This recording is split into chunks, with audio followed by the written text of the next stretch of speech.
Okay, so it's coming to my attention that obviously the previous video that I released didn't really come out the way it should have because of the filters I added, and um, it wasn't just that. It was the fact that I was going to try to record in 4K. That did not work out. So I'm making kind of like another like rendition of that. So hopefully this turns out better. But let me go ahead and start driving here. This really is a test drive, and I don't really feel like the test drive that I did before was like the best that I could have done. I think I could have done a better job with that. So let's go ahead and yeah.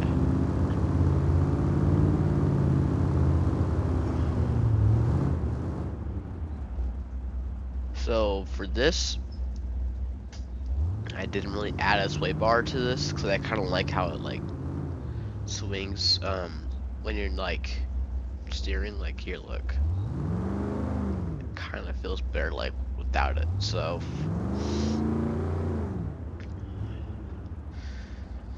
overall, it's a very nice drive. I mean, I just really like this thing for first of all the memories, and second of all, like it's just a really nice vehicle to drive. It's all purpose, really.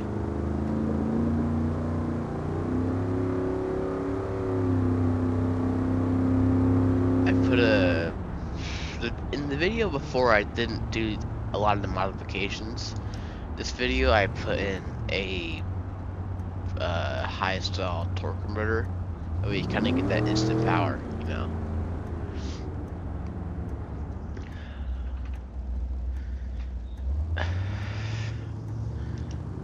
It's kind of weird because nobody's really released any good like 496 cubic inch engines yet for like the RV motors and stuff.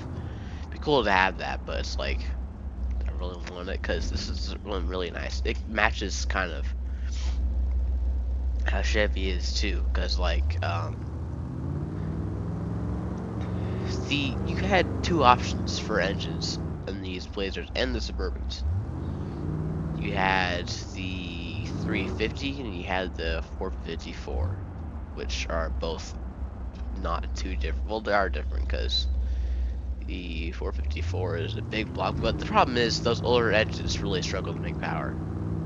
Like you're good after you like start driving, like you after you like get up and go. But yeah, I haven't really seen a lot of videos that really have like the stock engines in them. My dad's Blazer had the stock engine, but except it was like almost redone. Like it was shiny. The valve covers were redone. It had like the Chevy 350 like logo on it. Yeah, it was clean, but yeah, it's gone. We don't really have it anymore because it kept stalling on him while he was trying to do stuff. So, and it was hot too. So, yeah, it was not good.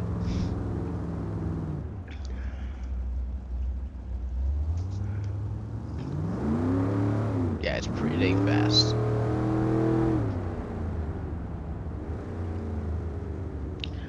This is the stock transmission, the 4L60E. So it's kind of, you know, it's old, but it does its job.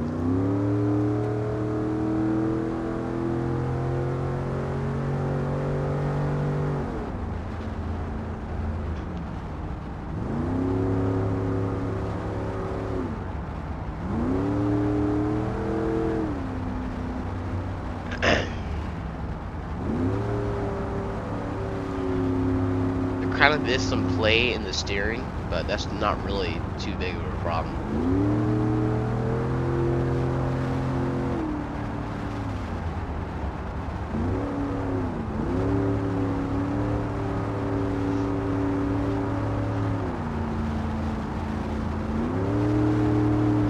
Let me check the recording. Looking good still. I'll probably make that video that turned out really bad private. I'll just replace it with this because I'm not really gonna want to see that out anymore.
Okay, so that was a drive. This was kind of just like a daily drive, like what I do with this vehicle most of the time.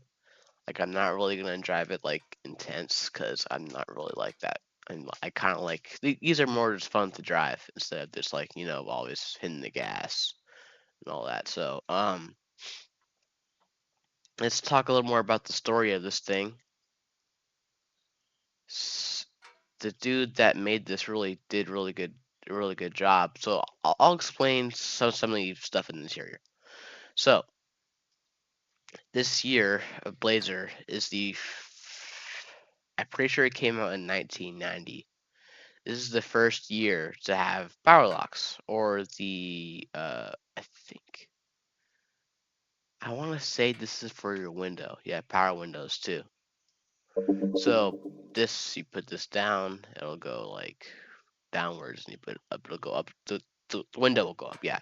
So you got your window up and down thing here. You got your locks and unlock little flips there, which I think is really cool. Um, Same thing on the other side. Wait, that's oh,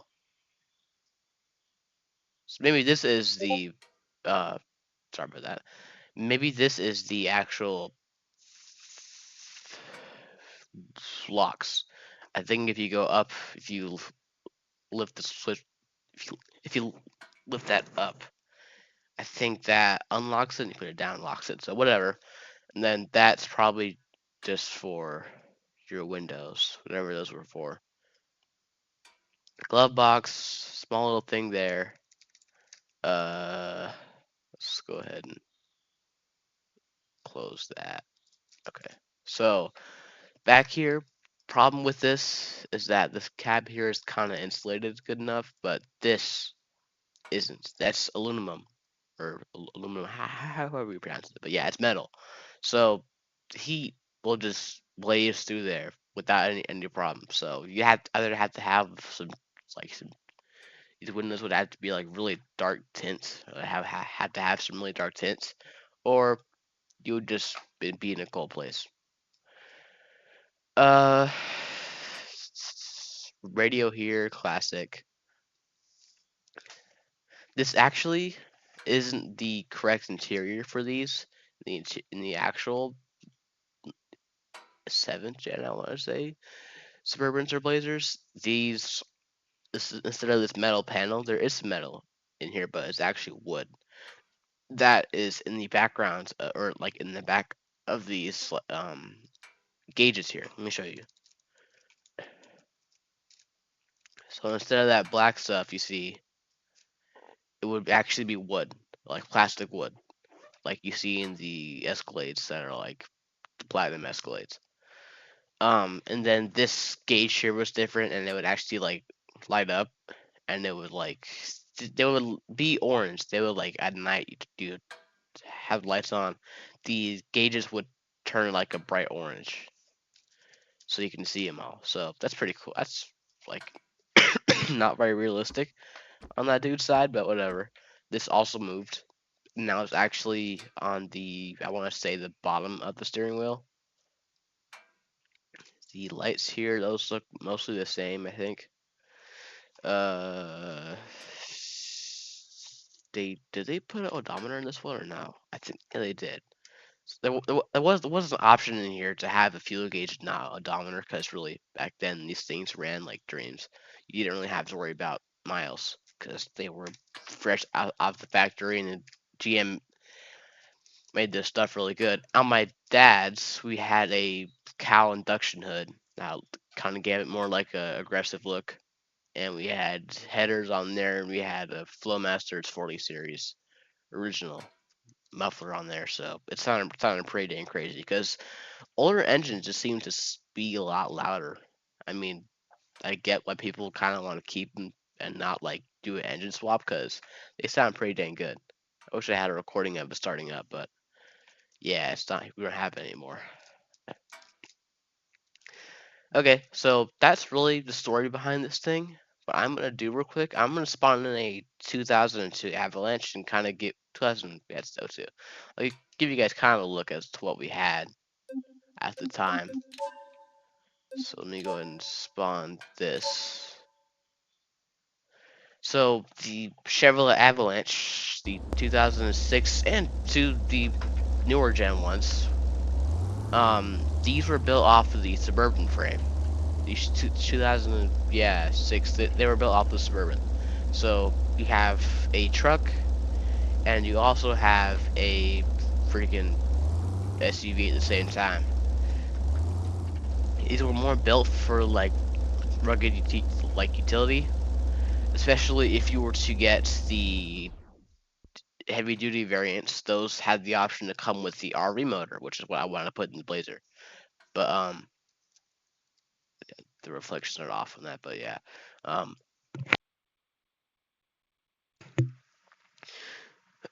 whoops. Okay, so yeah, these work. These fog lights work. I think my settings got redone. Hold on. It'd be kind of cool if those worked. I wanted to put some fog lights on the Blazer as well, but I can't really get that to work. Let me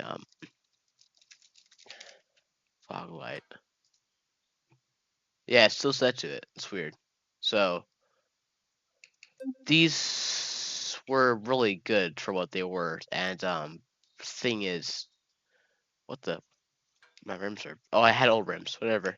So interior's pretty basic. Got some nice space in here.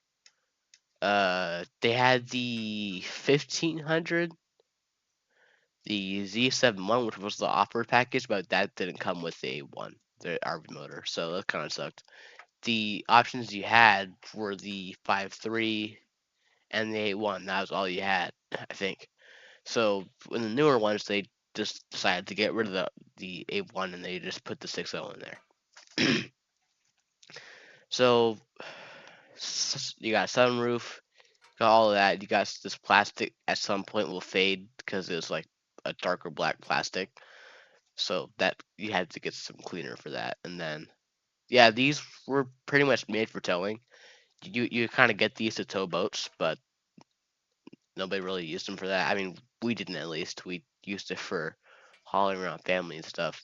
So yeah, these were really good. And if you had one with good miles and you took care of it, you can keep it for like 10 or 12 years and with no problems. And these were very, very durable. These weighed 8,000 pounds, and they were like the strongest trucks you can get at that point in time. So I put this engine in here because I was like, I don't have a 8.1 on my hands right now. So this doesn't have to work until I find a 8.1 that has custom sounds and a custom startup. So it's got the same internals that the Blazer has. Look out here. And the lights work, all that cool. Oh, the fog lights turn on with the light. Okay, cool. So it's pretty nice, and I'll probably drive this more. But this video was kind of made for the Blazer to get like a better understanding of what it is and like what it does. So I have to change that at some point. Let me do that now. And oh, that's cool. Can I deal with this? Oh, that's cool. Yeah, okay. Engine. Transmission. What is? I can't. I'll have to give these a shot at some point in time, but I'm gonna end the video here. See you guys in the next one.